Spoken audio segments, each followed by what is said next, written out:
का अपने देश की सेवा करने के लिए फौज में भर्ती होना चाहता था और उसके लिए वो ट्रेनिंग भी ले रहा था। इतने में ही वहां पर आए एक फौज के जनरल ने उसे देखकर उसके सिलेक्टर को कहा कि तुमने इसको सेलेक्ट क्यों किया है, ये फौज में भर्ती होने लायक नहीं है। और इस चीज को प्रूव करने के लिए उस जनरल ने एक ग्रेनेड उस ट्रेनिंग ले रहे ग्रुप के बीच में फेंक दिया। लेकिन मजे की बात यह हुई कि जहां पर उस ग्रेनेड को देखने के बाद सारे लड़के दूर भाग गए, वहीं वो दुबला पतला लड़का उस ग्रेनेड के ऊपर कूद गया और सब लोगों को दूर हटने को कहने लगा। हालांकि वो ग्रेनेड नकली था, लेकिन इस घटना को देख के उस जनरल को समझ में आ गया था कि कद काठी होने से कुछ नहीं होता, साहस यानी कि जिगरा जिसके पास होता है महान वही बनता है। आप लोगों का इसके बारे में क्या कहना है, चैट सेक्शन में लिखना मत भूलिएगा। साल 2020 एक ऐसा साल है जिसमें हमें अजीब अजीब सी घटनाएं देखने और सुनने को मिल रही हैं, और कुछ ऐसा ही देखने और सुनने को मिल रहा है महाराष्ट्र के बुल्ढाना जिले की लुनार झील के लिए, जहां का पानी अचानक से लाल हो गया।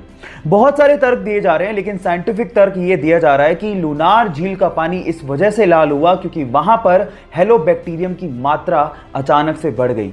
बाय द वे, जिसको नहीं पता उसको मैं ये बता देता हूं कि आज से 52,000 साल पहले एक बहुत बड़े उल्का पिंड के गिरने की वजह से लुनार झील का निर्माण हुआ था।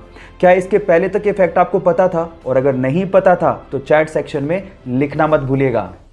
इस पूरी दुनिया में एक ऐसा समंदर है जहां पर अगर आपको तैरना ना भी आता हो तो भी आप कभी डूबोगे नहीं।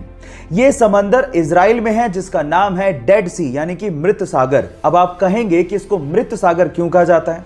क्योंकि नॉर्मल समंदर के पानी की तुलना में इसमें 8 गुना ज्यादा नमक की मात्रा पाई जाती है, जिसकी वजह से कोई भी समुद्री जीव जंतु या फिर वनस्पति इसमें पनप ही नहीं सकती। इसमें मिनरल्स और सॉल्ट इतने ज्यादा है कि इसकी वजह से इसकी डेंसिटी बहुत ज्यादा है, और उसी वजह से आप इसके ऊपर फ्लोट करते हैं और कभी डूबते ही नहीं हैं। क्या आपको इसके पहले तक ये फैक्ट पता था? और अगर नहीं पता था तो चैट सेक्शन में लिखना मत भूलिएगा।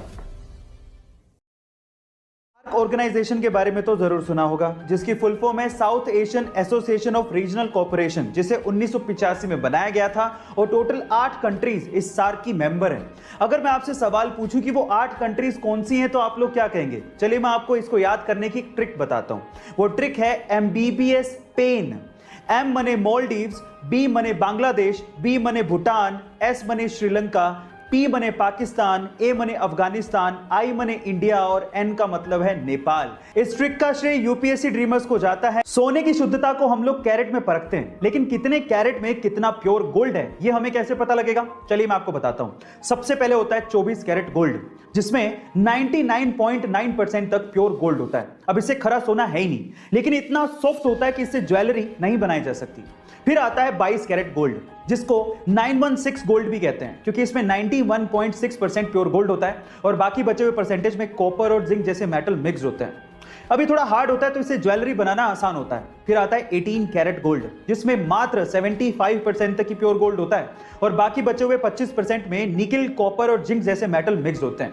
यानी कहने का मतलब यह है कि जैसे जैसे कैरेट घटता जाएगा, सोने की शुद्धता भी घटती जाएगी और साथ ही साथ सोने की चमक भी घटती जाती है। गाइस, आपको ये इंफॉर्मेशन कैसी लगी चैट सेक्शन में जरूर लिखेगा। गाइस, आप कितने मिनट तक सांस रोक के रह सकते हो? 1 मिनट, 2 मिनट, और अगर कोई खास ट्रेनिंग आपने ली है या फिर योगा शोगा करते हो तो मैक्सिमम 9 मिनट तक।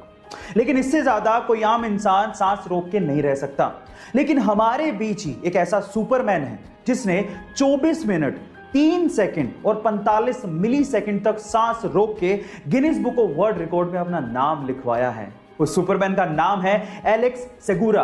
गाइस, वो स्पेन से हैं और सालों की कड़ी मेहनत और कड़ी ट्रेनिंग के बाद वो ऐसा कर पाने में सक्षम हुए हैं। इसलिए आप लोग इसे घर पे ट्राई मत करिएगा। गाइस, वर्ल्ड रिकॉर्ड सीरीज की ये वीडियो आपको कैसे लगी चैट सेक्शन में जरूर लिखिएगा, और ऐसे अमेजिंग वीडियोस के लिए यूट्यूब पे हमारे चैनल को सब्सक्राइब कर लीजिएगा, वीडियो को शेयर करिएगा और लाइक करना मत भूलिएगा। मिलते हैं अगली वीडियो में।